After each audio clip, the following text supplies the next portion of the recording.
se lo dijo el doctor Pérez en la clase pasada, que la empresa es un concepto que nos viene dado de la economía, ¿no? Como la actividad organizada por el empresario a los fines de la obtención de recursos y de dividendos, etc. Y que la empresa, como una actividad de índole económica, se relaciona con el derecho a través del titular. Es decir, la empresa tiene un titular que sí es un sujeto de derecho, que es el empresario, ya sea individualmente considerado, cuando hablamos de una persona física o persona humana en la terminología del Código Nuevo, o bien como una persona considerada colectivamente cuando hablamos de una sociedad.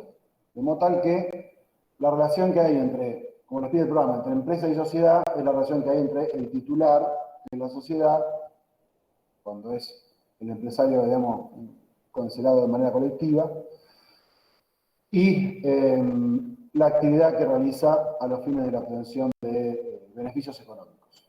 Bien, nosotros vamos a centrarnos más que nada en el procedimiento y los fundamentos de la ley de transferencia de fondos de comercio, que es una ley bastante vieja, la ley 11.867, del año 34, creo, que tiene que ver más que nada con pequeños emprendimientos, tiene que ver con la transferencia o la venta de establecimientos mercantiles individualmente considerados.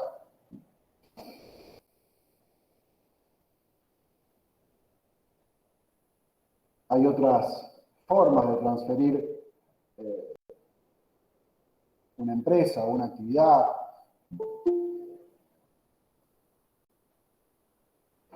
De forma más sofisticada y para a veces más simple, que es, bueno, a lo que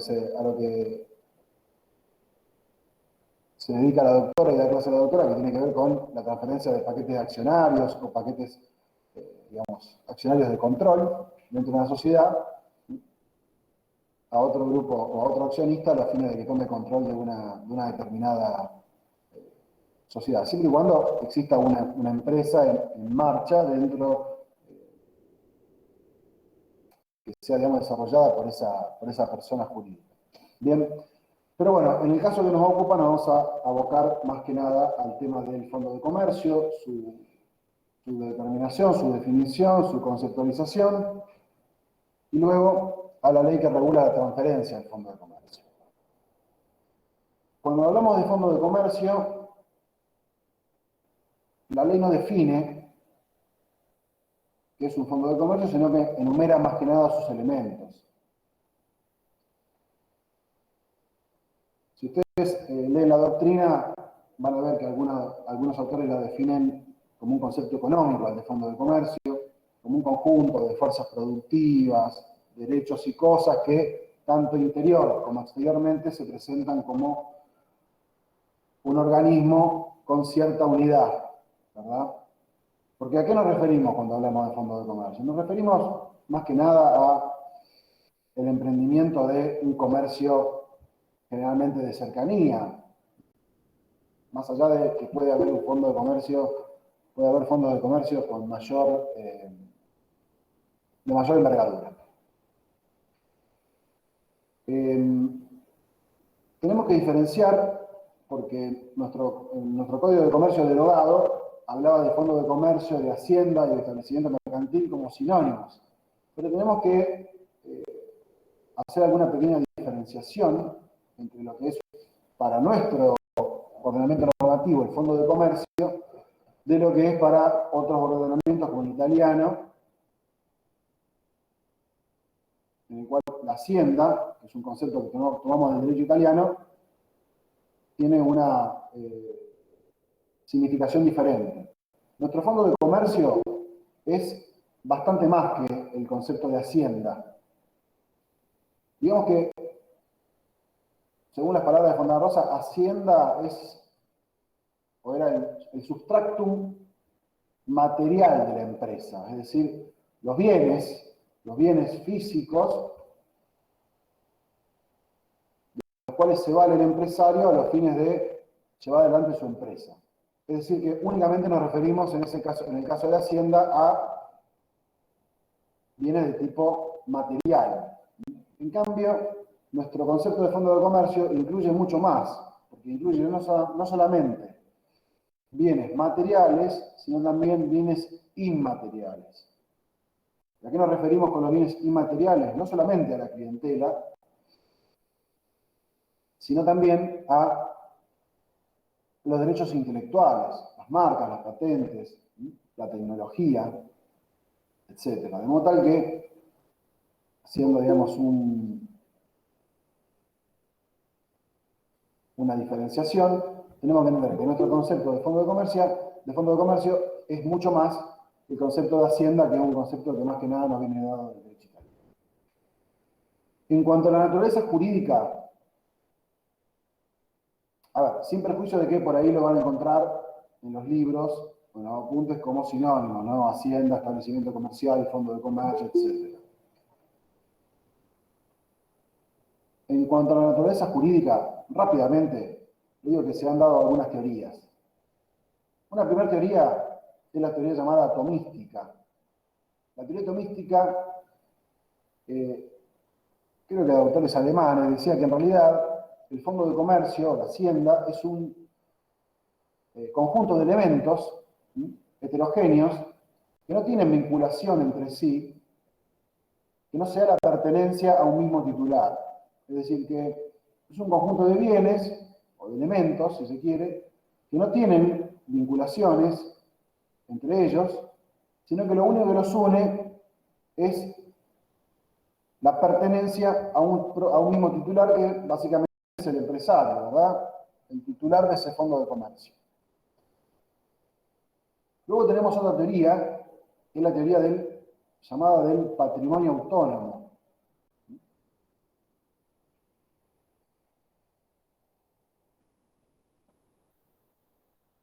Esta teoría lo que establece es que el fondo de comercio conforma un patrimonio de afectación distinto del patrimonio personal del empresario. Obviamente que esto en nuestro derecho no tiene recepción en tanto y en cuanto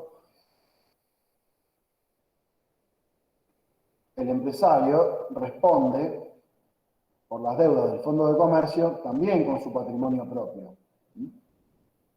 O patrimonio personal, no solamente con los bienes que integran el fondo de comercio. Es decir, que esta teoría tampoco tiene asidero en nuestro ordenamiento positivo.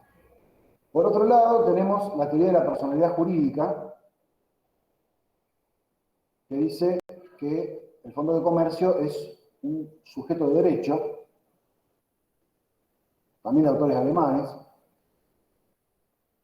teoría que nuestro derecho tampoco tiene acogida o encuentra ningún tipo de respaldo, en tanto y en cuanto los únicos sujetos de derecho, ustedes sabrán, son las personas, ya sea individual o colectivamente consideradas, es decir, sea que hablemos de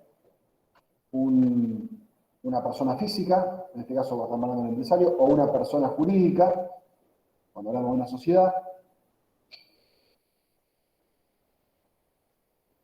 Mientras que los bienes, porque en definitiva trátese de bienes materiales o inmateriales, el fondo de comercio está conformado por bienes, mientras que los bienes únicamente pueden ser objeto de derecho. Bien, de modo tal que tampoco esta teoría encuentra respaldo en nuestro ordenamiento jurídico. Por último, para no aburrirlos con teorías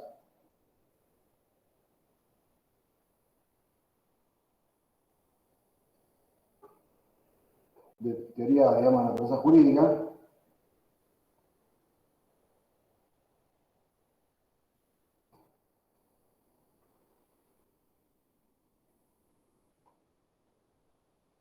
tenemos la teoría que dice que es una universalidad. Algunos Algunos autores decían que se trataba de una universalidad de derecho, otros autores que se trataba de una universalidad de hecho. Lo concreto es que cuando se ponen a discutir qué diferencia hay entre una universalidad de hecho y una universalidad de derecho, no se ponen de acuerdo y nadie lo entiende bien. De modo tal que lo vamos a dejar, como hacen los autores, en simplemente una universalidad de bienes.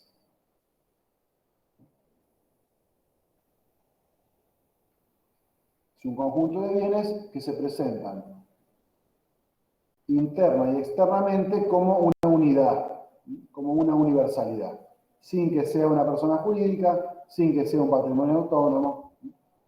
Es un bien, algunos autores como Fernández lo definieron como un bien mueble de carácter complejo y naturaleza incorporable.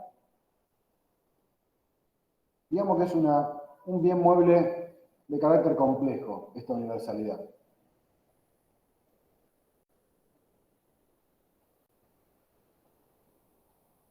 Ahora bien, dije que la ley no habla de un concepto, sino que enumera los elementos. ¿Cuáles son los elementos que establece o que enumera la ley de transferencia de fondos de comercio 11.867? Que desde ya les adelanto que es una enumeración meramente enumerativa o enunciativa y no taxativa, porque ustedes se imaginarán que una ley que fue dictada en el año 1934, con la cantidad de años que han transcurrido, es lógico que esa enumeración pueda llegar a ser, puede haber quedado, digamos, a mitad de camino y necesite una actualización. De modo tal que, como les digo, es meramente enunciativa. Los elementos son, por un lado, las instalaciones, que comprende básicamente todo lo que está adherido al inmueble,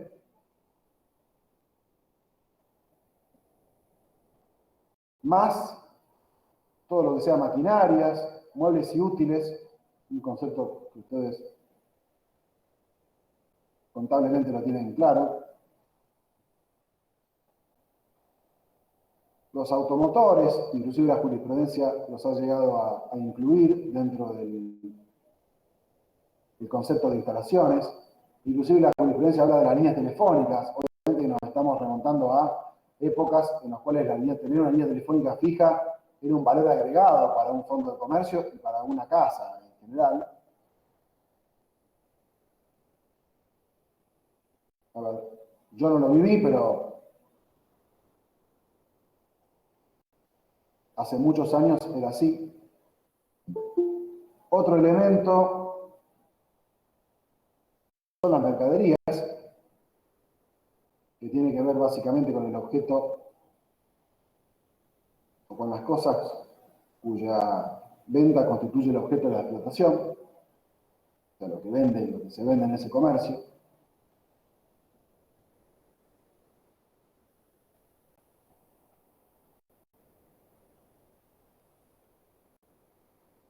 Otro elemento, la ley enumera lo que se denomina el nombre y la enseña comercial. Esto en realidad es un derecho intelectual, que tradicionalmente el nombre comercial identificaba al comerciante o empresario en el mundo de los negocios, mientras que la enseña comercial identificaba al establecimiento en el mundo de los negocios. Hoy por hoy, esta es una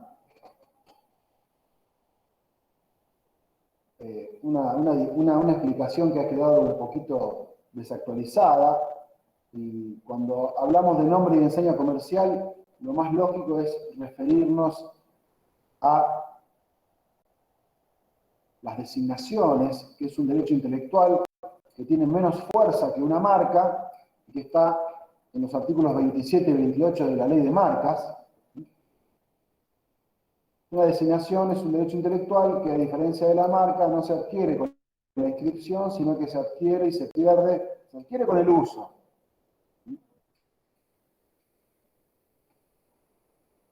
Y cuando queremos brindarle una mayor protección a esa designación, lo más recomendable es registrarlo como marca. Pero bueno, estamos dentro del campo de los derechos intelectuales.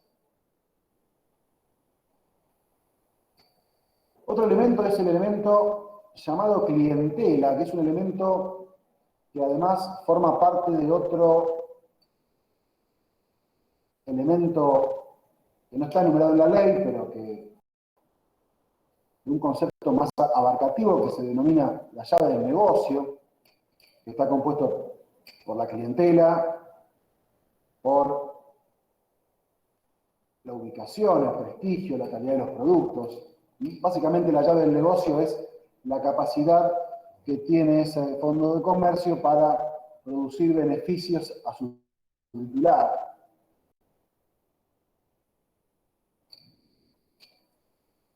Pero centrándonos en el elemento que nombra la ley, que es la clientela, ustedes imaginarán que la clientela no es un elemento objetivo.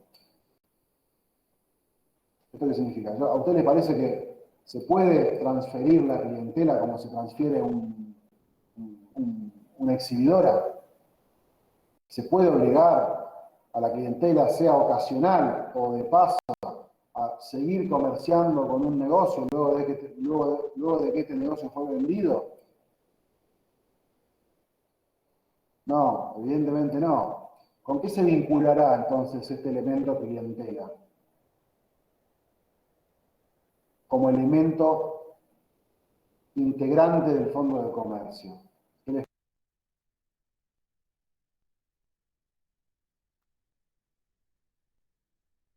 ¿Se cortó la transmisión o soy yo? Se cortó. Ah, Sí, le pasó algo al profe, me parece.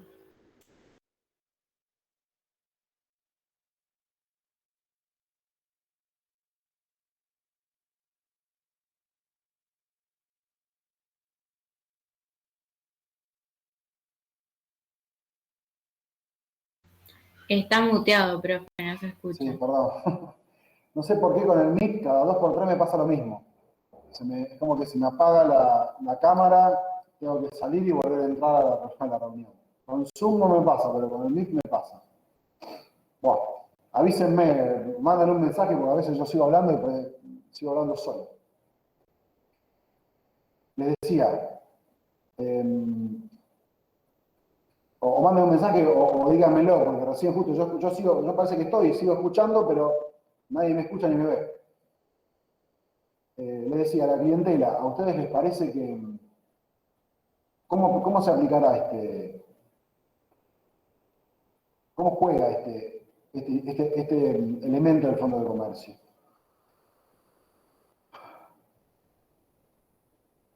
Tiene que ver con otra cuestión, tiene que ver con un deber, una obligación de no hacer, un deber de no desviarla deslealmente. Esto lo vamos a ver por ahí al final de la clase cuando hablemos de lo que se llama la interdicción de concurrencia o la obligación de no volver a establecerse, que implica, dentro de lo que es la lealtad comercial, que cuando se vende un establecimiento, no se puede, el vendedor, el enajenante, no puede establecerse por un determinado tiempo y dentro de un determinado radio geográfico, con un negocio de similares características, porque eso implica, evidentemente, el desvío desleal de la clientela. Imagínense que si ustedes tienen, siempre doy el mismo ejemplo, ustedes tienen una farmacia, durante tanto tiempo la tuvieron y tienen una clientela regular, si ustedes se establecen, venden el fondo de comercio y se ponen a los 2 meses con una farmacia en la cuadra siguiente, lo lógico es que la gente automáticamente siga teniendo relaciones comerciales con el farmacéutico o el personal de la farmacia que ya conoce, ¿verdad? Entonces, eso implica un desvío desleal de la clientela en perjuicio del comprador del fondo de comercio. Bien, entonces, tenemos que este elemento clientela forma parte de otro elemento más abarcativo que es la llave del negocio y que, en definitiva, implica una obligación de no hacer, que es la de no desviar deslealmente la clientela. Luego tenemos el llamado derecho al local. Tengan presente que con el fondo de comercio nunca se enajena el inmueble. El derecho al local tiene que ver con, obviamente, el derecho que tiene el adquirente de acceder, ya sea por un contrato de alquiler o algún otro tipo de contratación, al local que ocupa ese fondo de comercio. Obviamente, si el enajenante, es decir, si el vendedor es propietario de ese inmueble, la transferencia del fondo de comercio obviamente va a implicar la obligación de alquilarle el local al adquirente de ese fondo de comercio. ¿Bien? Ahora, ¿qué sucede cuando el vendedor no es el propietario, sino que es un inquilino? Bueno, en este caso pueden darse dos variantes. La primera es que el contrato de locación con el propietario del inmueble permita la sublocación o la cesión de la locación. Y normalmente esto es raro porque realmente no se permite. En ese caso está obligado a sublocarle o a cederle el contrato de locación. Ahora bien, si como en la mayoría de los casos el contrato que une al vendedor del fondo de comercio con el propietario del inmueble no permite la sublocación, en ese caso, lo único que le queda, lo único que tiene el vendedor es una obligación de medios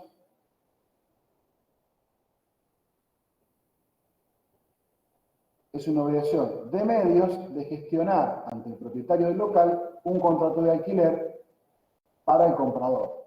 De cualquier manera, si bien estas cosas pasan a veces, esto es un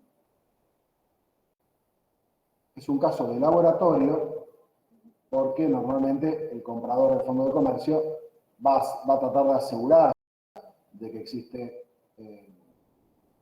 va a tratar de asegurarse de antemano el local, ya sea gestionándolo con el vendedor, si es que es el propietario, o ya sea gestionándolo con el verdadero titular del inmueble, ¿no es cierto? Pero bueno, recuerden siempre que el inmueble no se transfiere, no forma parte no es un elemento del fondo de comercio.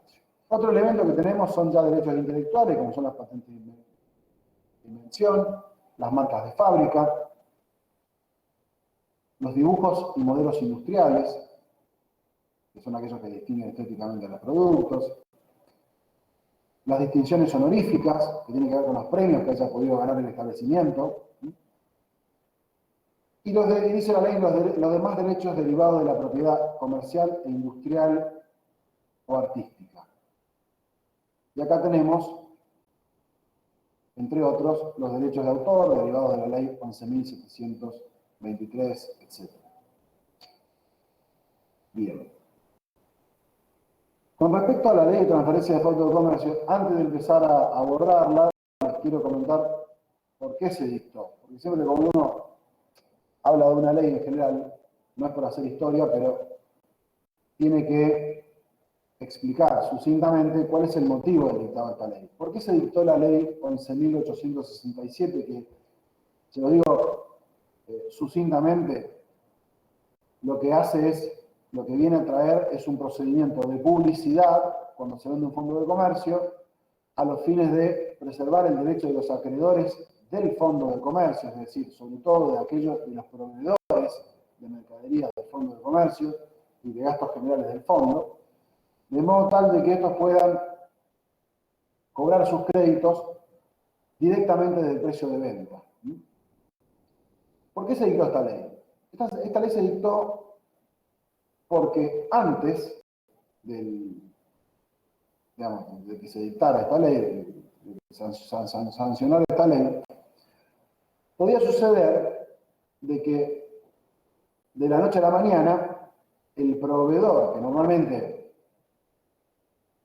descarga mercaderías en un comercio y después la factura y la cobra en un momento posterior, podía suceder que cuando pasara a cobrar su cuenta de la noche a la mañana se encontraba con que el titular de fondo de comercio había cambiado y ese nuevo titular ya no era su deudor. Y a lo mejor veía este proveedor que sus propias mercaderías estaban en exhibición y no las podía embargar. No las podía embargar porque el titular era otro.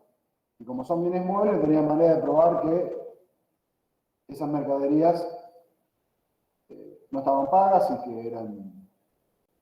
Y por sobre todas las cosas porque habían sido vendidas al comprador, ¿verdad? Entonces, solamente les quedaba como deudor, perdón, el vendedor del fondo de comercio. Y había que atacar únicamente el patrimonio del fondo de comercio sin la posibilidad de cobrarse sobre bienes que integraban el fondo de comercio, por ejemplo, las mercaderías que este mismo proveedor había provisto.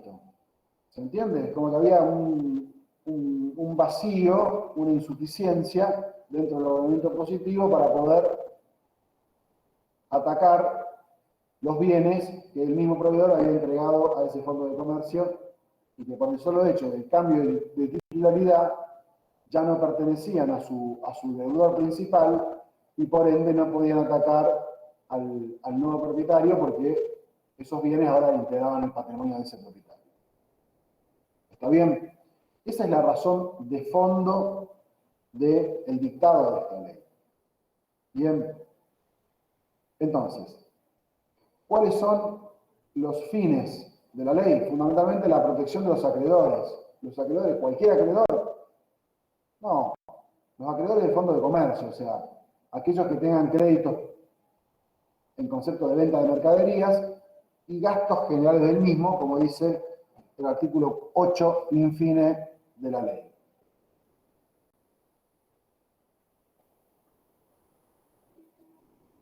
También se beneficia el comprador, porque de alguna forma el comprador toma un fondo de comercio limpio, es decir, libre de deuda, porque luego de que se aplique el procedimiento, se toma un fondo de comercio libre de deudas. Chicos, les hago una pregunta, porque yo con el MIT no la tengo muy clara. ¿Hay alguna forma de que yo les pueda compartir, por ejemplo, un cuadro? Sí, profe, está la opción de compartir pantalla. Le tiene que aparecer a usted, vio abajo que hay, donde está colgar, hay 3 puntitos y después hay como un rectángulo con una flechita. Ah, eso lo hice presentar ahora. Sí. Sí, A ver. Bien, aguárdenme un segundito. si abrís la pantalla en una nueva pestaña, Lisandro, ahí te dice después abajo compartir pantalla, compartir presentación.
Profe, tiene el micrófono apagado.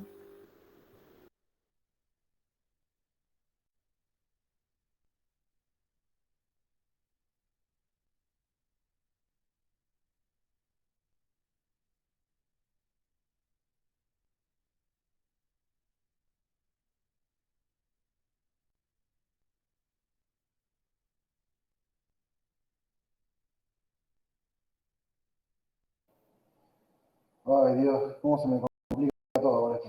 Esperen. Recién se veía, Lisandro. Sí, sí, sí, pero desaparecí yo. Ah, sí, pasa eso normalmente, creo. A mí me pasa eso. No sé. Ah, ahora estás. ¿Vamos? Sí, estás vos y está tu cuadro. Bueno, algo es algo. Bueno, les digo primero cuáles son los aspectos salientes de la ley. La ley tiene un régimen de publicidad previo. Existe un sistema de oposición, retención y depósito de las sumas adeudadas. Después se los explico.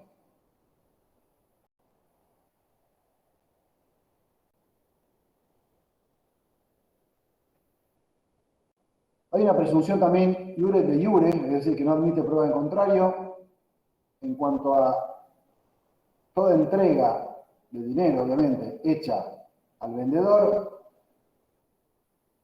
en concepto de seña o a cuenta del precio. Ya les voy a explicar por qué, porque en realidad los acreedores van a intentar cobrar del precio de venta. Por eso el precio de venta no puede ser inferior al monto de los créditos. Y finalmente hay una responsabilidad solidaria para las partes y los intermediarios por violación a la ley. Ahora la pregunta es, ¿la ley es obligatoria?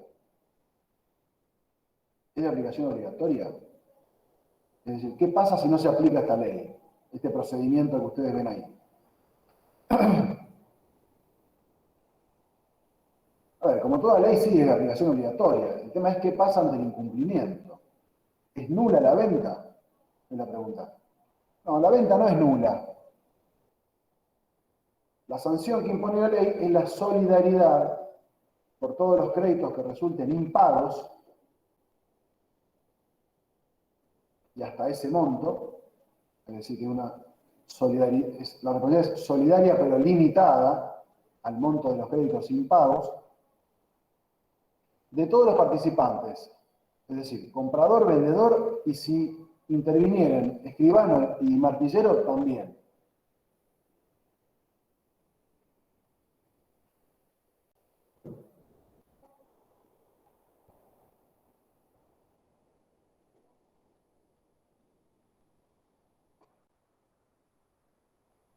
Esto significaría que, respecto de los acreedores, la venta de alguna forma es inoponible. ¿Por qué? Porque, en definitiva, el comprador y el vendedor van a ser solidariamente responsables por esos créditos.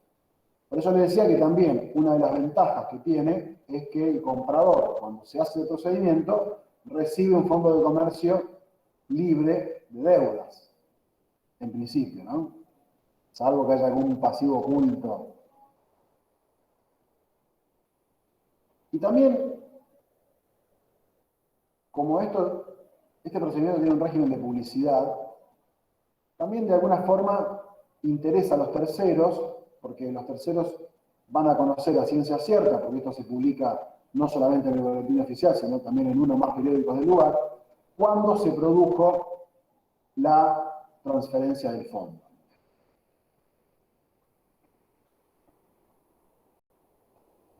¿Estamos hasta acá? Bien. Yo le pongo este cuadrito porque si no, uno cuando uno lo lee de la ley, es muy fácil confundirse los plazos, hasta dónde llega uno, cuándo empieza a contarse otro, etc. Tengan presente que normalmente lo que se firma es un precontrato. Un precontrato donde las partes establecen una especie de carta de intención de vender ese fondo de comercio y fijan las condiciones de venta.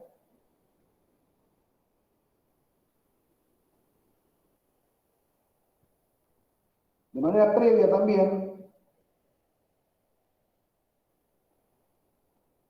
el vendedor tiene que entregarle al comprador una nota firmada donde le detalle toda una nómina de los acreedores del fondo de comercio.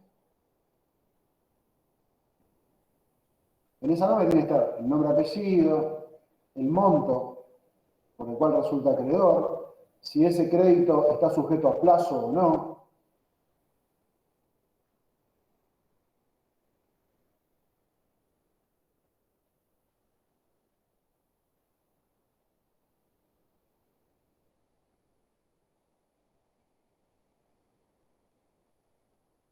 Luego comienza el procedimiento. Como ustedes ven en el cuadrito, durante 5 días hay que hacer una publicación en el boletín oficial y en uno o más periódicos del lugar, dice la ley, en el artículo 2, durante 5 días. ¿Qué es lo que se publica? La clase y ubicación del negocio, nombre y domicilio del vendedor y del comprador, y en caso de que intervenga un martillero o un escribano también. Es usual que se ponga el domicilio de un escribano porque es el que puede recibir las impugnaciones y demás, las oposiciones.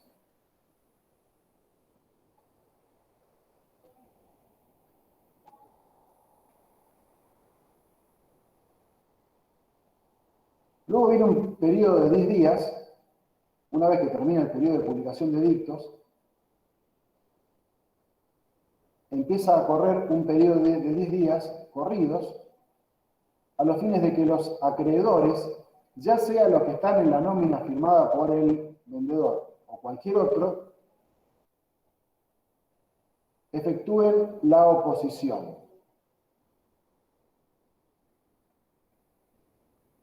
Ahora bien, ¿qué acreedores, si los acreedores no están en la nómina, qué acreedores pueden y cómo pueden, ante quién hacen esta oposición? Bueno, lo hacen ante el comprador o ante el escribano o martillero si intervinieren. No es obligatoria la intervención de un escribano o de un martillero. ¿Y cómo justifican sus créditos? Sus créditos los pueden justificar o presentando los títulos justificativos de estos créditos, supongamos que tengan facturas y remitos, etc. O bien, si no tienen los títulos justificativos, mediante asientos de contabilidad llevados con arreglo a lo que establece el código. Es decir, que hay que llevarlos en forma.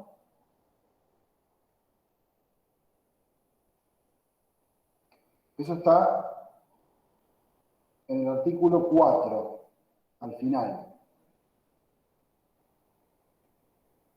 Y como ya les dije anteriormente, cualquier acreedor no. Acreedores por mercaderías vendidas al fondo o gastos generales del fondo de comercio. O sea, si es un acreedor personal del vendedor, no. A ver, es decir, si el vendedor pidió plata prestada y no la devolvió, no tiene nada que ver con el fondo de comercio, no es un crédito. Ahora bien, la llamada oposición, ¿a qué es? ¿A la venta o a otra cosa? Porque esto es algo que también lleva a confusión.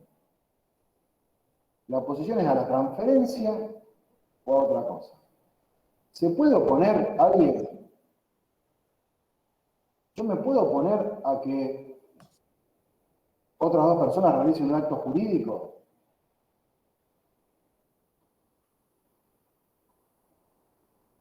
En términos generales estoy hablando, ¿no? Sin que implique ninguna cautelar ni nada por el estilo. No.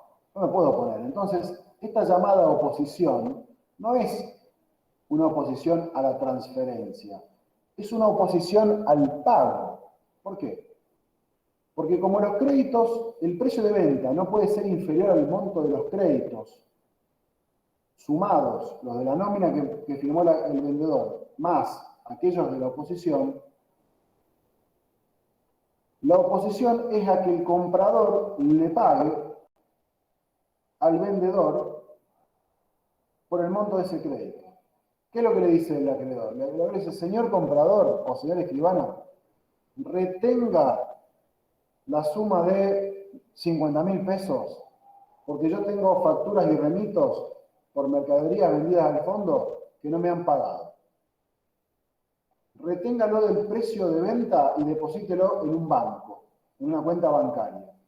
Por eso, como ustedes ven, luego de que termine el periodo de 10 días para la oposición, se abre otro de 20 días.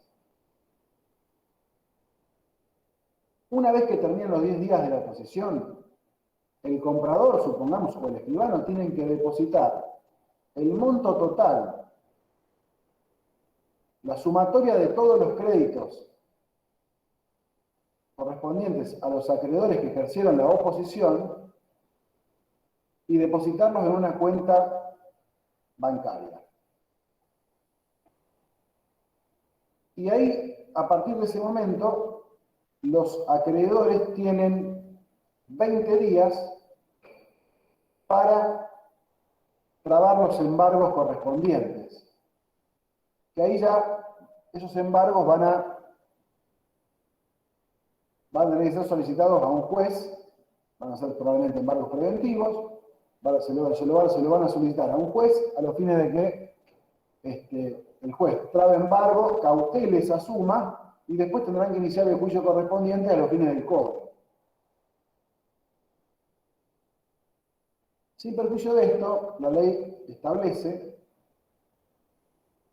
que el vendedor, dice ahí, cuando considera que el crédito es cuestionable o lo que fuere, puede pedirle al juez, ofreciendo caución suficiente, que le pague, que le entregue el dinero, siempre y cuando afiance los daños y perjuicios que pueda llegar a estar,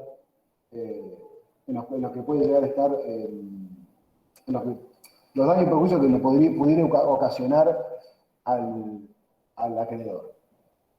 Esto no es otra cosa que un instituto procesal que se denomina sustitución de embargo y que generalmente conlleva carga en costas para el sustituyente. Pero bueno, eso no lo voy a complicar con ese tema. ¿Se entiende entonces cuál es el mecanismo de funcionamiento de esto? ¿Por qué son 10 días? ¿A qué se refiere la oposición? Y luego, ¿a qué se refieren esos 20 días? Esos 20 días son para que los acreedores traben embargos judiciales. ¿Bien? Bueno. La ley también le dice que a partir del desde el momento en que termina el periodo de oposición, esos 10 días, puede firmarse válidamente el boleto de venta. Y esto es lógico, ¿por qué? Porque a partir del 10º día, al vencimiento del 10º día, ya tenemos una idea precisa de cuál es el pasivo, es decir, cuál es el monto total de las acreencias, ¿verdad? Entonces, a partir de ese momento se puede firmar el boleto de venta. Recuerden que había habido un preboleto, un precontrato. Ese boleto se debe inscribir en el registro público, antes llamado Registro Público de Comercio.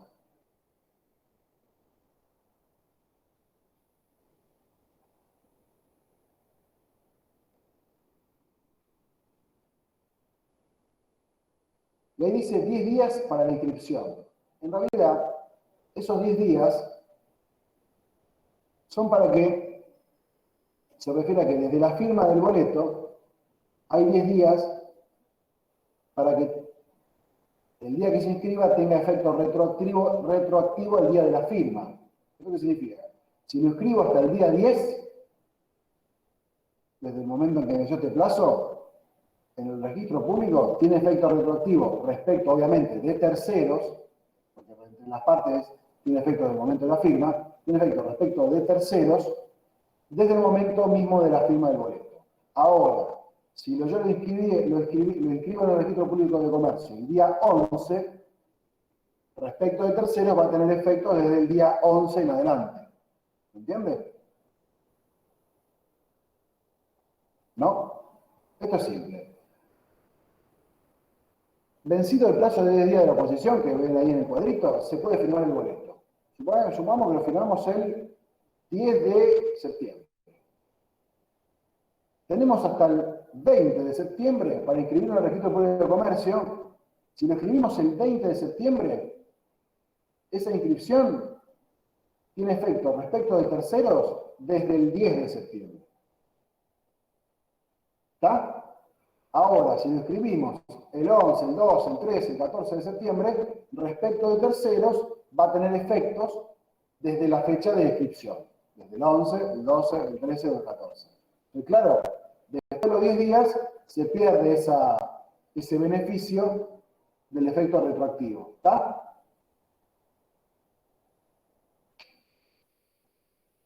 ¿Puedo sacar la pantalla? ¿Ya lo copiaron el cuadrito? Sí, sí. Sí, profe. Ahí está. Bien. Estamos. Voy a intentar más y hacemos un cortecito de 5 minutitos, así, no sé, o un café, algo. El ámbito de aplicación de la ley. Si ustedes leen el artículo primero, mejor dicho, el segundo, la ley se aplica a toda transmisión por venta o cualquier título oneroso o gratuito.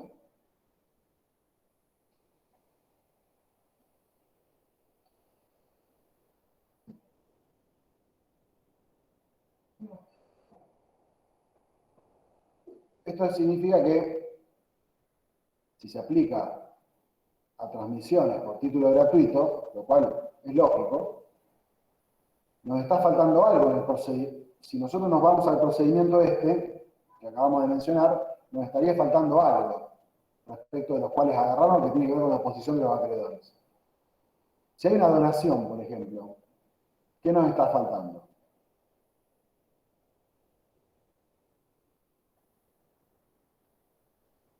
Y el pago. Bueno, por eso, ¿qué no hay en la donación? Y sí en la compraventa. Dinero. O ¿Cómo se llama el plata. dinero? Jurídicamente, ¿cómo se llama el dinero que se paga?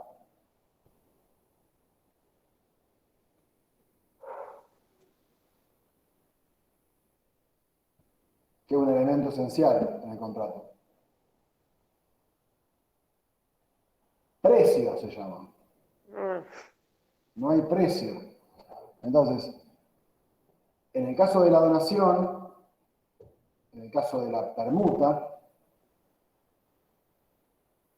en el caso de que se trata de un aporte a una sociedad, que el artículo 44 de la Ley de Sociedades dice que hay que aplicar la Ley de Transferencia de Fondos de Comercio. En ese caso, cuando aportamos, en vez de dinero, aportamos a una sociedad un fondo de comercio, por ejemplo. Como un bien, ¿no?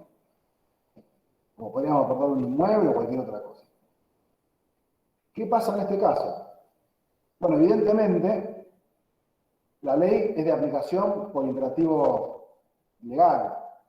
Es decir, habla de cualquier transmisión. Y es lógico que así sea, porque si no, se podría burlar fácilmente con una donación, se podría simular una venta a través de una donación. Evidentemente, a los fines de evitar la sanción de la ley, que es la solidaridad entre acreedor y deudor, va a haber que hacer el procedimiento y una vez que estén todas las oposiciones, va a haber que pagarle a todos los acreedores, va a haber que desinteresar a los acreedores. ¿Se entiende? En este caso, no del precio de venta, porque no lo hay, porque es un acto a título gratuito, o bien no es a título gratuito, pero es una permuta, de modo tal que no se puede tomar un pedazo del otro bien por el cual se permuta el fondo de comercio y dárselo a los acreedores, de modo tal que ya sea el comprador o el vendedor, van a tener que desinteresar a los acreedores a los fines de evitar la solidaridad entre ambos. ¿Se entiende? Bien.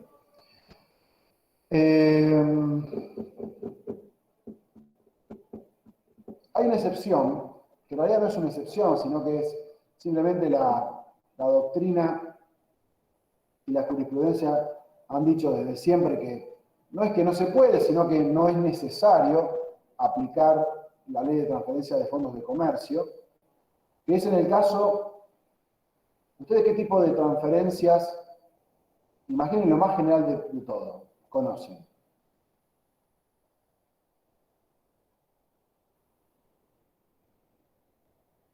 Les doy una pequeña ayuda. Una es entre vivos. Las transferencias bancarias, No. las Una es, transferencias de propiedades. no.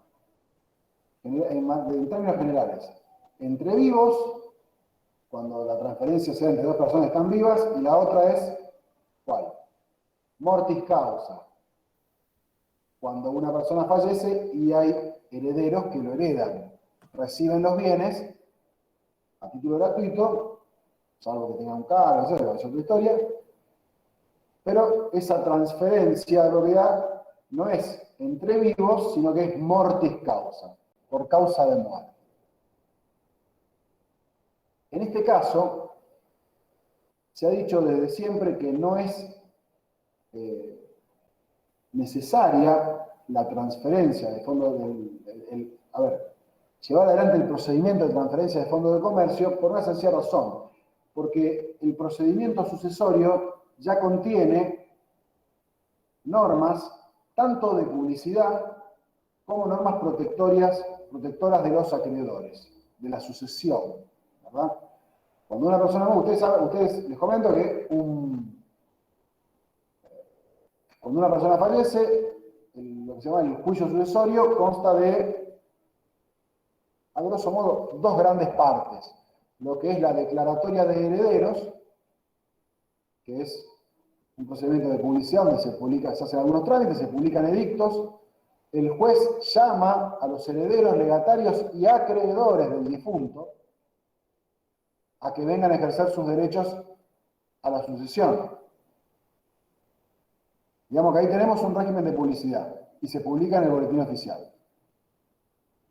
Y luego tenemos la otra parte, cuando ya se ponen los bienes, digamos, a disposición del juez, etcétera, que se llama inventario, avalúo y partición. Y ya hay disposiciones en el Código Civil y Comercial que establece que no se le pueden pagar a los herederos antes que los acreedores vean satisfecho su crédito, para lo cual obviamente el acreedor se tiene que presentar en la sucesión y hacer su planteo y reclamar su crédito, ¿verdad? No es automático. Es por esta razón que se toma a las transmisiones mortis causa por causa de muerte como una de las excepciones dentro de lo que es el régimen de publicidad de la transferencia de fondos de comercio. Se puede hacer igual, pero no es necesario. Bueno, si me permiten, hacemos 5 minutos un corte y volvemos. Bueno.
Bueno, aquí estamos nuevamente.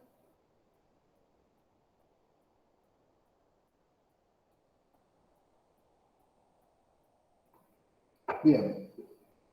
Recién hablamos del tema de ámbito de aplicación. Ahora, ¿qué pasa respecto de una laguna que tiene la ley, que es el caso de la locación, el usufructo o la prenda del fondo de comercio? Cuando hablo de la prenda me refiero a la prenda, no a la prenda con registro, sino a la prenda con desplazamiento. La prenda común, donde el bien pasa a manos del acreedor. Supongamos que no hay transferencia del fondo, obviamente, porque no cambia la titularidad del fondo en el caso de la locación, tampoco en el caso del usufructo, que es un derecho real, donde se concede el uso y goce, pero, y en el caso de la prenda, lo mismo. Supongamos que se da la prenda al acreedor, se da el fondo de comercio en prenda al acreedor, a los fines de que lo tenga en garantía de una deuda que tiene con el vendedor, con el titular del fondo. En este caso, es una laguna de la ley porque en teoría, si ustedes ven el artículo 2, habla de que la ley se aplica a toda transmisión, o sea, a toda transferencia. De acuerdo. En la locación, el usufructo y la prenda, ¿hay transferencia de la propiedad? ¿Sí o no?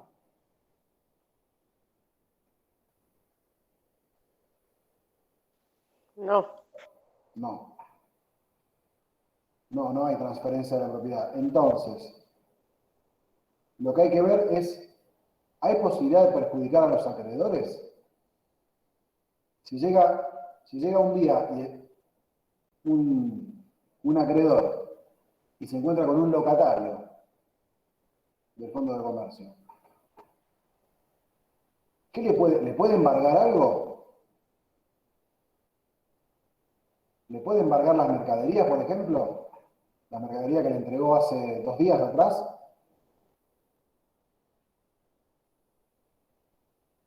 Se las puede embargar. Porque son del locador todavía. Ahora bien, ¿le puede embargar la caja? Es decir, el producido de la venta de esas mercaderías. ¿Se la puede embargar al locatario? No se la puede embargar. Entonces, lo que tenemos que ver es si aplicamos, esto es un tema doctrinario, ¿no? Si aplicamos la ley analógicamente, en el caso de los contratos de locación, usufructo o prenda del fondo. Son casos raros, pero bueno, está bueno para hacer un ejercicio intelectual. Hay que ver si podemos, lo fundamental, digamos, el punto central acá es si le causa un perjuicio a los acreedores. En tanto y en cuanto no cause perjuicio a los acreedores, no va a haber necesidad de aplicar la ley de transferencia de fondo de comercio. Ahora bien, si a través de un contrato de locación, o a través de una prenda, o a través de un usufructo, se esconde una verdadera venta simulada, y eso le puede provocar perjuicios al acreedor, o a los acreedores, en ese caso sí deberíamos hacer una aplicación analógica de la ley, y en su caso aplicar la solidaridad respecto de los acreedores entre entre el locatario, en el caso de locación, y el locador, que sería el titular anterior. El verdadero titular, el que sigue siendo titular, en realidad. ¿Entiende? El punto central es que no hay una transferencia de la nuda propiedad, pero respecto de los elementos intangibles, la caja, el dinero, puede haber un perjuicio a los acreedores. Por eso, en caso de que haya perjuicio al acreedor, la doctrina dice que hay que aplicar la ley de forma analógica. ¿Bien?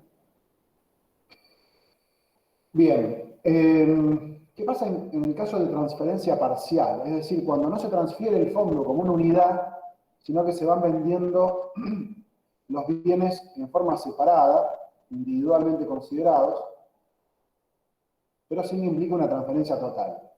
¿Se pueden vender los elementos del fondo de comercio separadamente? ¿Sí o no? ¿Hay algún impedimento? No. No, no hay impedimento. En principio se puede vender. El tema es cuando, como vuelvo al punto anterior, cuando haya perjuicio para los acreedores. ¿Cuándo va a haber perjuicio al acreedor? Y cuando el dueño evidentemente no es que vende uno o dos o tres elementos separados, sino que directamente empieza a vaciar ese fondo de comercio de modo tal que pierde su funcionalidad.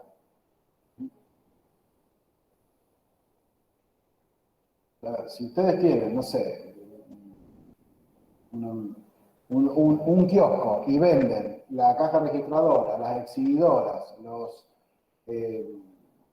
¿cómo se dice? No me sale el nombre ahora. Evidentemente el comercio pierde su funcionalidad. Lo están vaciando. Entonces, la doctrina ha elaborado algunas reglas interpretativas para saber cuándo esta transferencia parcial del fondo, que no implica, digamos, una transferencia formalmente considerada de una unidad, sino que va implicando una transferencia de a pedacitos, ¿cuándo habría que aplicar la ley? Una pauta interpretativa indica que hay que aplicar la ley cuando estos elementos cedidos impliquen la imposibilidad de continuar con el giro del negocio. Es lo que yo le decía, el fondo pierde su funcionalidad, para lo cual está creado o pensado.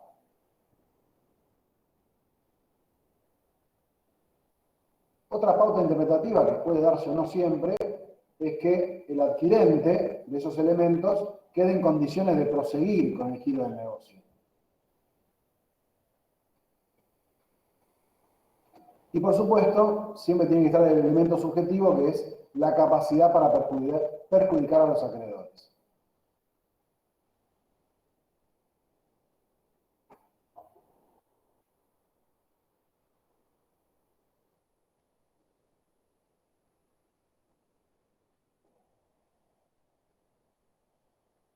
Profe, me quedó una duda. Dígame. ¿Podría repetir el segundo punto que nombró recién? Sí, que se puede dar o no. Tiene que ver con que el adquirente de esos elementos vendidos de forma individual quede en condiciones de proseguir el giro del negocio, el giro comercial.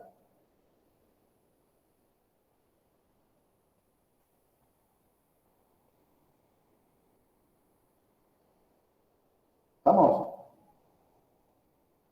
Sí, profe, gracias. De nada.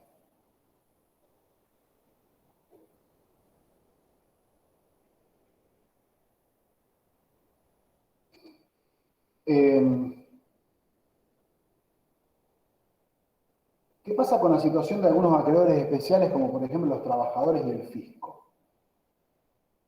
Vamos a empezar por el tema de la situación de los trabajadores.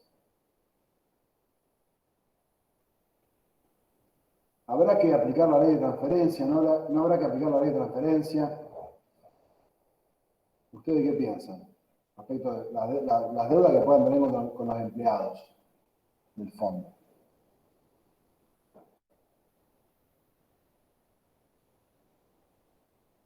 Tengan presente lo siguiente. La ley 11.867, que es la ley de transferencia de fondo de comercio, es del año 1934. Las leyes laborales y el fuero laboral creo que data de mitad del siglo XX, o sea, del año 1950 y algo para adelante. Con esto quiero decir, no existía legislación laboral en esa época.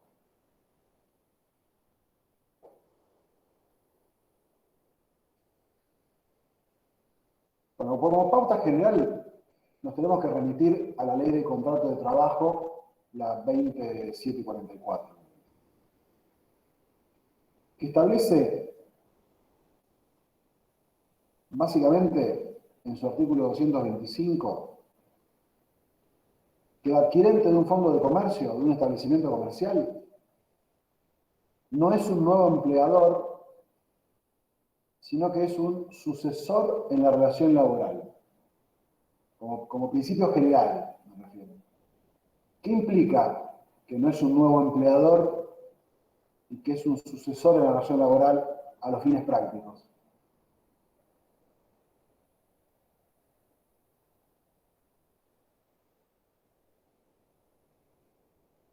Fundamental, que impacta directamente en el sueldo. Que los trabajadores mantienen la antigüedad. Muy bien, Carolina, estás con la cámara apagada, pero estás atenta. Bueno, todavía están casi todos con la cámara apagada, en serio.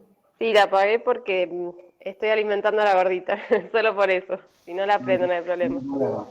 Yo todavía no puedo, estoy luchando con la cámara, no sé qué toqué que está Sí, ahí. hay muchos que están luchando con la cámara. Bueno, es exactamente así. Conserva la antigüedad, que no es un detalle menor. Muchas veces la antigüedad, muchas veces gran parte del sueldo. Eso como principio general, conserva la antigüedad. Obviamente sí, la relación laboral subsistía al momento de la transferencia, ¿verdad?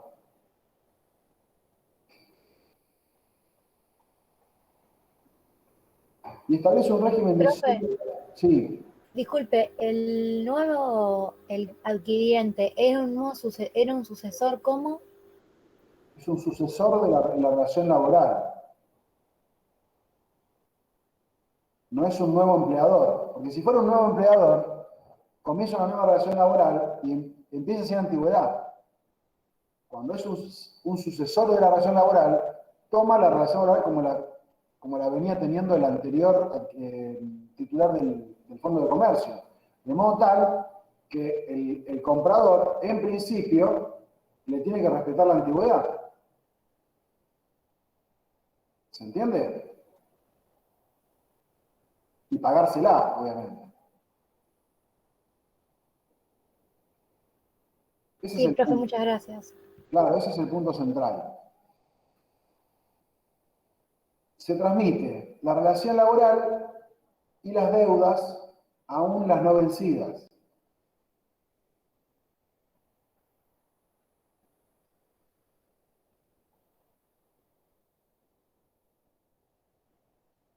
Porque si ustedes leen el artículo 228 de la Ley de Contrato de Trabajo, van a ver que establece la responsabilidad solidaria entre cedente y cesionario respecto de las obligaciones emergentes del contrato de trabajo existentes a la época de la transmisión.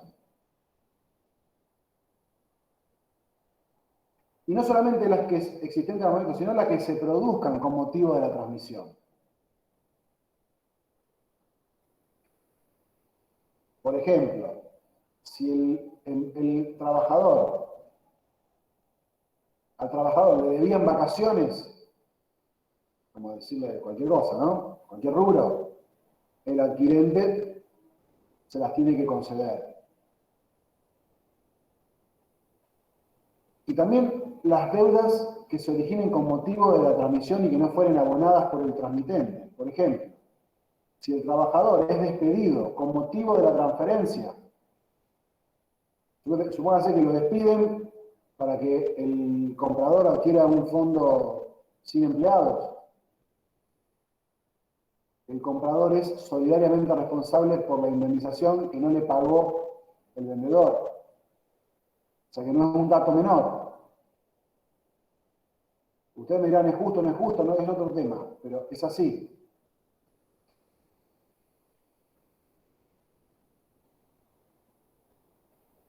Normalmente, la realidad es que existe lo que se llaman las transferencias libres de personal. ¿Y esto qué significa? Significa que se pacta con los empleados, o con el empleado, la cantidad que fuere, se pacta que, bueno, se le dice, bueno, renuncia y automáticamente te toma el nuevo empleador. Renunciás, te pago la indemnización y te toma el nuevo empleador, obviamente, y no te respeta la antigüedad. ¿Se entiende? Y muchas veces, o la mayoría de veces, esto se acepta porque el trabajador, al margen de la indemnización, tiene la necesidad de seguir trabajando. Entonces, bueno, recibo la indemnización y el comprador arranca una nueva relación laboral. Otro tema es el tema de la posibilidad de despido indirecto.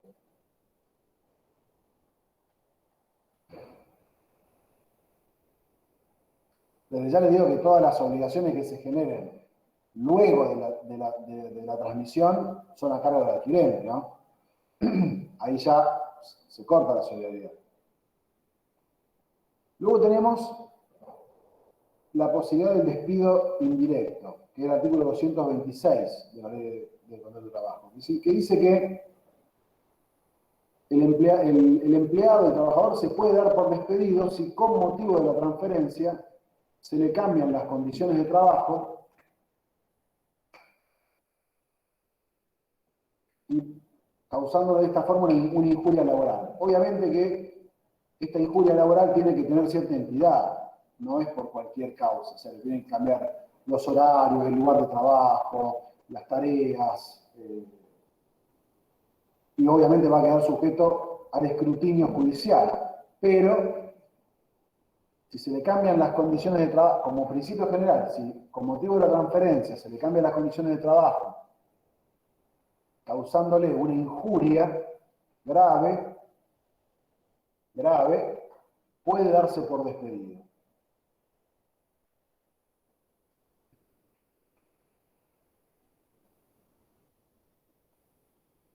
¿Bien? ¿Se entendió más o menos? Y la pregunta respecto de si los trabajadores tienen una obligación o necesidad de oponerse dentro de los 10 días, pueden oponerse, pero no lo necesitan porque tienen una legislación protectora, tuitiva, en la Ley de Contrato de Trabajo, que ya los protege, valga la redundancia. Entonces, la respuesta a esa pregunta es, pueden, pero no es obligatorio ni lo necesitan. Es decir, no pierden su derecho si no lo hacen. ¿Soy claro? Bien. ¿Quedó claro más o menos el tema de los trabajadores? Bueno. Ahora vamos a ver el tema del fisco. AFIP.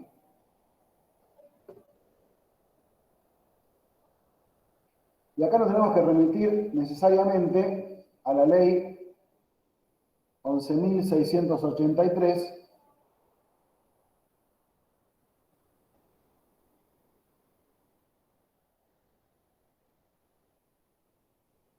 de procedimiento tributario.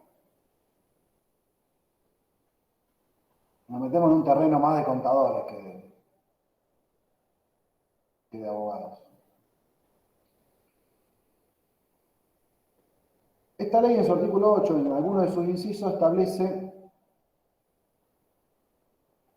en el inciso D, ustedes vieron que en materia tributaria AFIP toma el principio de realidad económica. ¿Saben qué es el principio de realidad económica?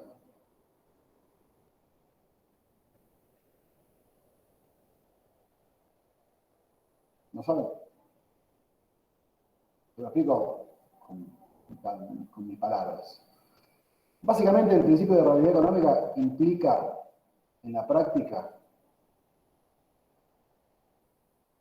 que no importa, en definitiva, si el contribuyente es una persona, un patrimonio, un contrato, una sociedad, o sea, se extrapola un poco de lo que es de lo que son los sujetos de derecho de nuestro ordenamiento positivo, Y básicamente, hablando mal y pronto, le pone un quit a lo que fuere, en tanto en cuanto pueda ser generador de un hecho imponible. Por eso tenemos quits en contratos de fideicomiso, que no son per se un sujeto de derecho, es un contrato. El sujeto de derecho en todo caso es el fiduciario, ¿verdad? Pero le pone quit a lo que fuere, en tanto en cuanto sirva para pagar impuestos. Un fondo de comercio tampoco es un sujeto de derecho, es una universalidad. Pero bueno, puede tener un quit. Lo que dice lo que dice la ley de procedimiento tributario, la 11.683, en el artículo 8, inciso D, es que los sucesores a título particular en el activo y pasivo de empresas o explotaciones, lo estoy leyendo, que las leyes tributarias consideren como una unidad económica susceptible de generar integralmente el hecho imponible con relación a sus propietarios y titulares, los sucesores a título particular, o sea, los compradores, en el activo y pasivo de una empresa o lo que sea, que fuere considerado una unidad económica y susceptible de generar un hecho imponible, es decir, de ser grabado por un impuesto y pagar impuestos, son responsables solidarios con el titular, digamos, con el dueño.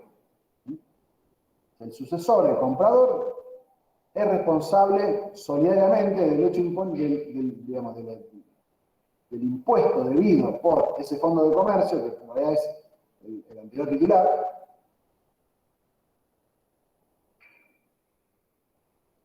en principio. Dice, ¿cuándo caduca la solidaridad? Dice, la solidaridad caduca a los 3 meses de efectuar la transferencia si con antelación de 15 días esta hubiera sido denunciada a la Dirección General, o sea, a la AFIP. Y en cualquier otro momento en que la AFIP reconozca suficiente la solvencia del cedente con relación al tributo que pudiera adeudarse.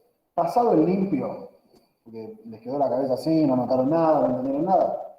Pasado el limpio, hay que dividir lo que son deudas determinadas de deudas no determinadas, desde el punto de vista tributario. Deudas determinadas son aquellas que ya están, valga la redundancia, determinadas por AFIP y no están sujetas, están firmes, no están sujetas a recurso alguno.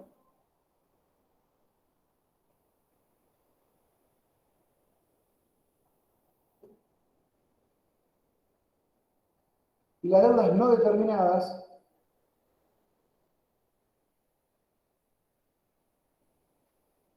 son aquellas que no están declaradas por el contribuyente y que aún no han sido detectadas por el fisco.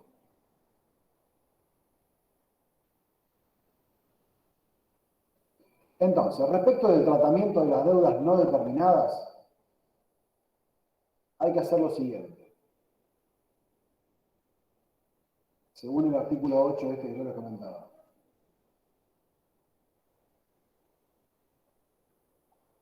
El cedente tiene que comunicar la transferencia que pretende realizar a AFIP con 15 días de anticipación. La doctrina y la jurisprudencia, la doctrina sobre todo, no sabe bien, no se pone de acuerdo respecto de anticipación a qué. Si al precontrato, a la publicación de edictos o al contrato definitivo. Yo entiendo, me parece lo más práctico que sea 15 días de anticipación al precontrato.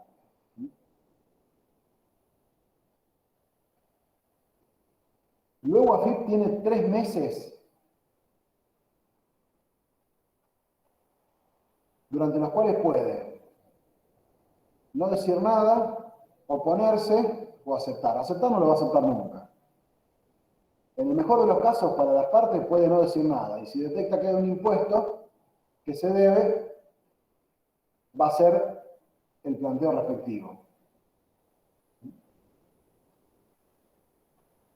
Una vez que transcurren estos 3 meses, sin que la AFIP haga ninguna observación, caduca la solidaridad. Si ustedes me preguntan a mí, yo presentaría la nota, esperaría los 3 meses, si fuera el comprador, presentaría la nota, esperaría los 3 meses y luego firmaría el precontrato, ¿sí? Para evitar cualquier tipo de solidaridad. Porque una vez que caduca la solidaridad, la deuda fiscal queda únicamente en cabeza del vendedor, que en realidad es el verdadero deudor, ¿no?, del impuesto. Entre ustedes y yo, saber, no es justo hacerle pesar una solidaridad respecto de un impuesto que no debe y que no tiene nada que ver con su actividad a una persona por el solo hecho de comprar un fondo de comercio. ¿O no? No es justo. Pero bueno, nuestras leyes tributarias son bastante salvajes en ese sentido. Eso respecto de las deudas determinadas. Y respecto de las deudas no determinadas. Y respecto de las deudas determinadas, que son aquellas firmes que no están sujetas a ningún recurso, hay 2 posturas. Una postura que dice que este artículo 8 es inconstitucional y que por lo tanto la AFIP tiene que ir a oponerse dentro de los 10 días como cualquier acreedor, en el concepto, digamos, de acreedor por gastos generales del fondo.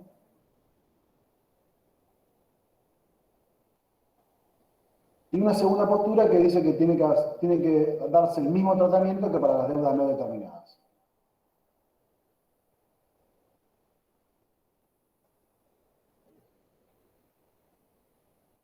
¿Quedó claro más o menos el tema de las deudas del fisco? Nota 15 días antes del preboleto, esperar 3 meses, si la AFIP no dice nada, no se opone o acepta, cosa rara, caduca la solidaridad.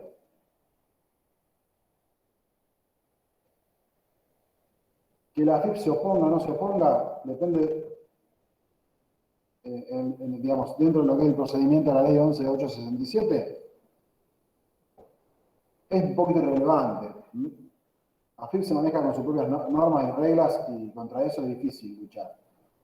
Por eso hay que hacer las cosas prolijamente como para, como quien dice, curarse en salud.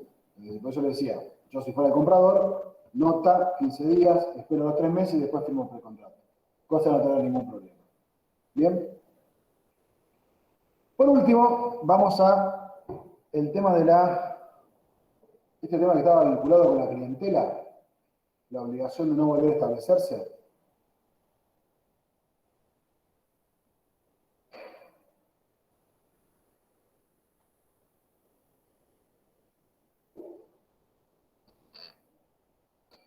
Esta obligación de no volver a establecerse, como yo le decía, está vinculado con la lealtad comercial, es la obligación de no volver a instalar un comercio de similares características dentro de un determinado límite temporal y dentro de un determinado límite espacial,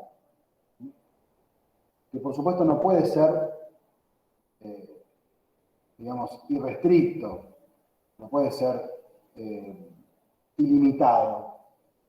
Tiene que tener, según las características del negocio, el límite geográfico tiene que ver con la zona de influencia del negocio vendido, podrán ser 5 cuadras, 10 cuadras, 20 cuadras, no hay o sea, a ver, hay que ver en cada caso. La zona de influencia tiene que ver con la posibilidad de que la clientela sea desviada y el límite temporal lo mismo.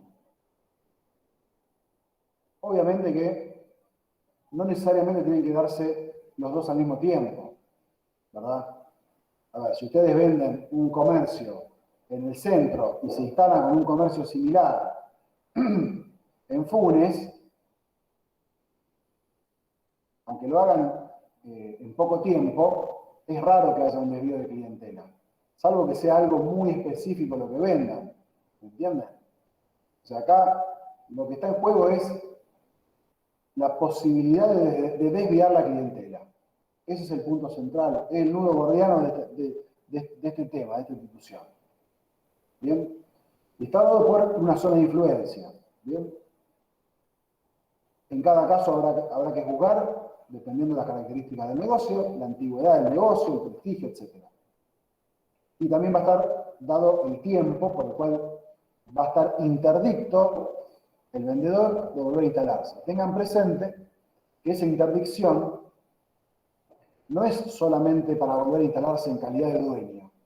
También está interdicto, o interdicto significa que tiene la prohibición de volver a instalarse en calidad de asesor, en calidad de gerente, de empleado, de lo que fuere, por sí o por interponer de la persona.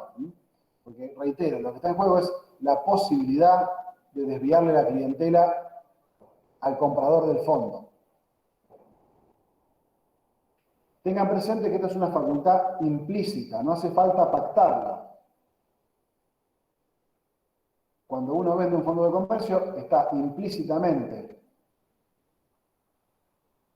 incluida esta llamada interdicción de concurrencia, una prohibición de concurrir deslealmente, de instalarse con otro negocio de similares características, por cualquier título, por sí o por interpósita persona y en cualquier carácter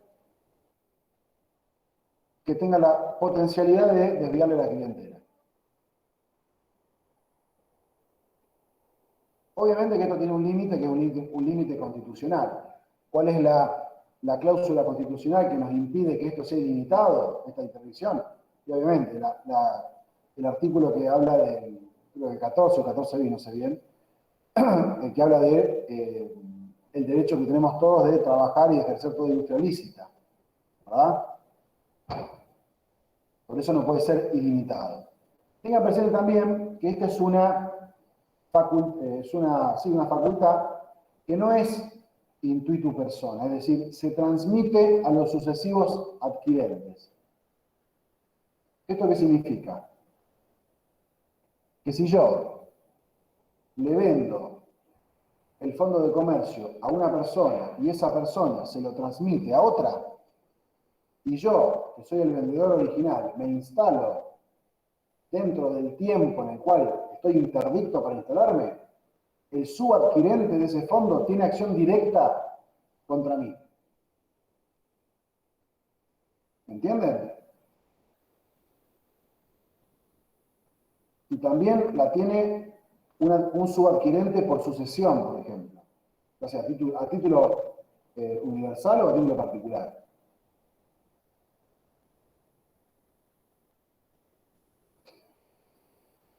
Es decir, porque es íncita del fondo de comercio, no tiene que ver con la persona.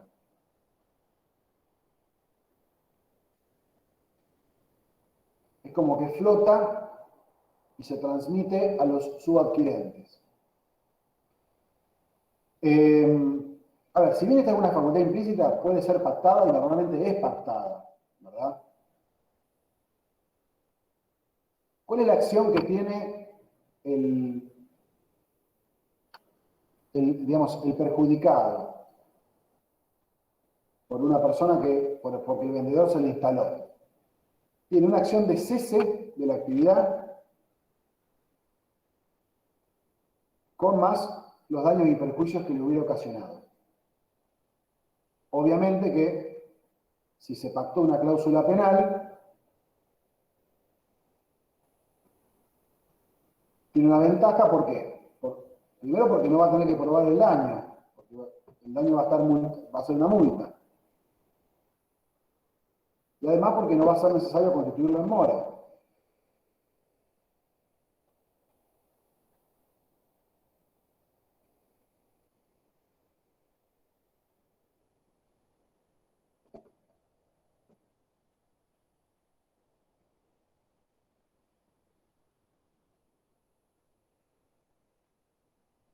Ahora, ¿qué pasa cuando la que transmite el fondo de comercio es una sociedad?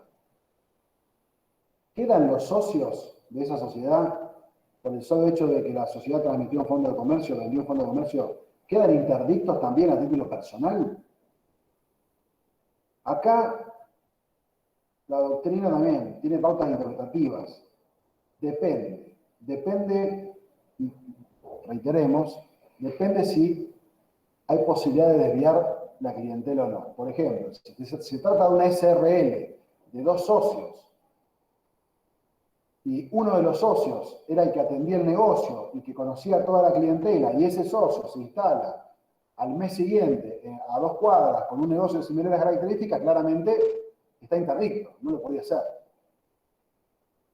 Ahora, si la sociedad que vendió es una sociedad que cotiza en bolsa y yo compré una vez una acción de esa sociedad, por supuesto que no voy a quedar interdicto para instalarme con un fondo de comercio parecido al que vendió esa sociedad. ¿Se entiende lo que digo?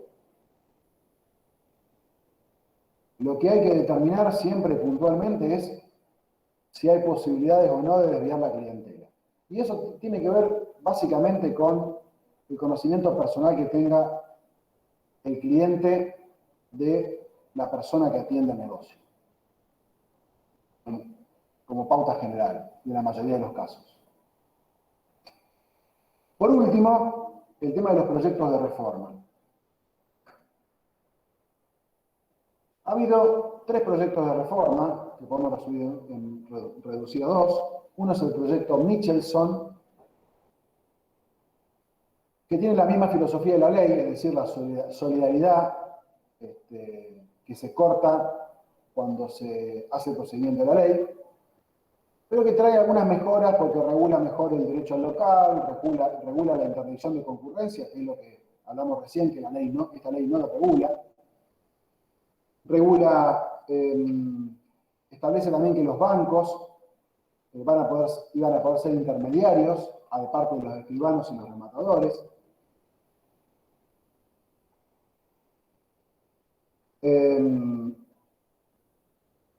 Y por lo demás, no tiene mayores diferencias. Y luego hay un proyecto que se llama Proyecto Lepera, del año 69, de un comercialista, que tiene una filosofía distinta a la de la ley. ¿Por qué? Porque nosotros seguimos el modelo alemán y el proyecto Lepera sigue el modelo suizo, el modelo francés, que tiene que ver con que siempre el comprador es solidariamente responsable por las deudas del fondo de comercio. Siempre. De cualquier deuda no, pero de casi todas. De todas las deudas que surjan de los libros de comercio, del fondo, de las deudas que hayan sido notificadas por los acreedores antes de la inscripción y de cualquier otra deuda que haya conocido por cualquier otro medio. Y por último tenemos un anteproyecto del año 73, que en realidad es modificatorio del proyecto de Lepera anterior. Y con eso terminamos por el día de la fecha. ¿Alguna duda respecto de este tema? ¿Algo que les quedó colgado?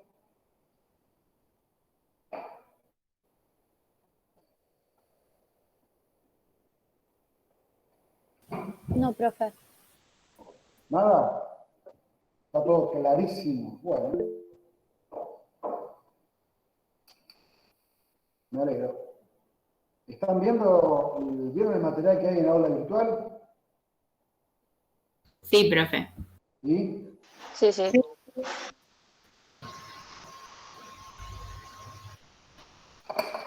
¿Les parece que está más o menos bien? ¿Habría que agregar algo? No, está bien. Por lo menos las unidades 1 y 2 están bastante completas. Sí, eso es cierto. Me lo dijo el doctor Pérez. Bueno, chicos, nos vemos el martes que viene entonces. Bueno. ¿Eh? Profe, Sí. hoy tardé en entrar al aula. No sé, tuve que salir 2 veces para que me vuelva a tomar. Y ahora no tengo cámara, no sé por qué. Y debe ser un problema tuyo, así como a mí se me corta la cámara cada 2 por 3, hoy por la Y menos. ahí dice apretar CTRL y nada, intento y nada. Bueno. Son problemas técnicos que por ahí me exceden. Bueno. Chao, profe. Chao, nos vemos. Chao, María José. Nos vemos la próxima. Chao, gracias. Sí, Chao, Lisandro. Chao, hasta luego. Nos vemos. Un abrazo, Hasta luego. Chaucito. Otro para vos.